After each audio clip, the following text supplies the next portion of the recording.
अचानक से रात को जैसे मैं सो रहा था मुझे एक आवाज़ सुनाई दी। उस आवाज़ को सुनकर मुझे ऐसा लग रहा था कि कोई बहुत दर्द से चिल्ला रहा था। कुछ समय बाद मैंने अपनी बीवी को पीछे की ओर बुलाया। मुझे लगा था मेरी बीवी मेरे पीछे की ओर ही है, लेकिन जैसे मैंने अपनी मुंडी हिलाई मुझे उधर कोई नहीं दिखा।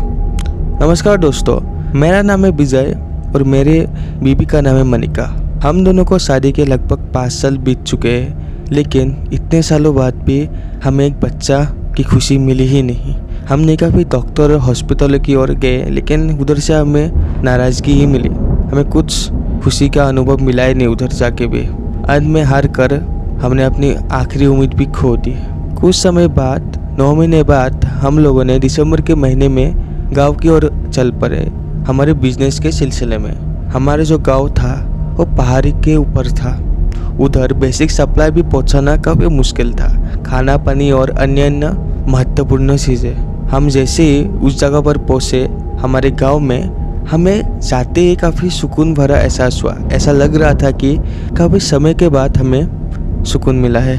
चारों तरफ हरियाली, गांव के अच्छे भोले लोग, हमें काफ़ी आनंद मिला उधर जाकर। साथ में करारी ठंड भी थी। ऐसे एक शाम को मैं और मनिका टेरिस के ऊपर अपने घर के चाय पी रहे थे। कुछ ही देर बाद कोहरे के अंदर से कुछ लांटें आ रही थी।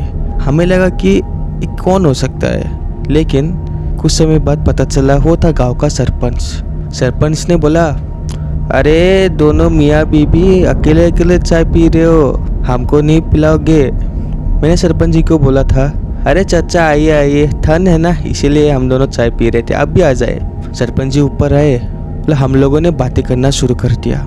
बातों ही बातों में मैंने हम दोनों की परेशानी भी उनको बोल दिया। सरपंच जी ने बोला, देखो बेटा, तुम्हारी परेशानी सुनकर तो मुझे काफ़ी दुख हुआ। इसका समाधान तो एक मेरे पास है, अगर तुम मान लो तो बात बन सकती है। देखो कि हमारी गांव के पहाड़ी के ऊपर एक छोटी सी गुफा है, और जो छोटी सी गुफा एक अज्ञात प्राणी के ऊपर समर्पित है। अज्ञात प्राणी के मतलब तो तुम लोग जानते होगे ना, रहस्यमय, जिसको जानना काफ़ी मुश्किल है। बहुत सारे लोग उधर पूजा करने गए थे। एक विधि होती है जिसकी वजह से काफ़ी कामना भी उधर पूरी हो सकी है।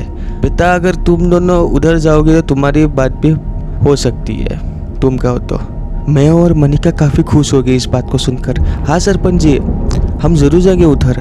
हम लोगों ने काफ़ी उम्मीद लेकर उस जगह की ओर उसी के अगले दिन चल पड़े। हम दोनों जैसे आगे रात को टॉर्च लेकर चाहे रहे थे। हमारे साथ सरपंच जी भी थे, लेकिन कुछ समय बाद पीछे से मुझे कुछ एहसास हुआ।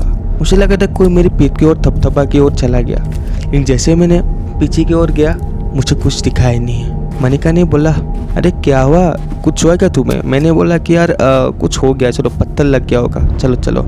लेकिन कुछ ही समय बाद हम तीनों को, मैं, मनिका और सरपंच जी को, कुछ दुर्गंध सुनाई दी। बहुत बदबू सी आ रही थी उस जगह पर।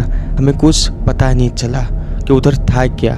जैसे जैसे आगे बढ़ते जा रहे थे बदबू और भी ज़्यादा तेज हो जा रही थी।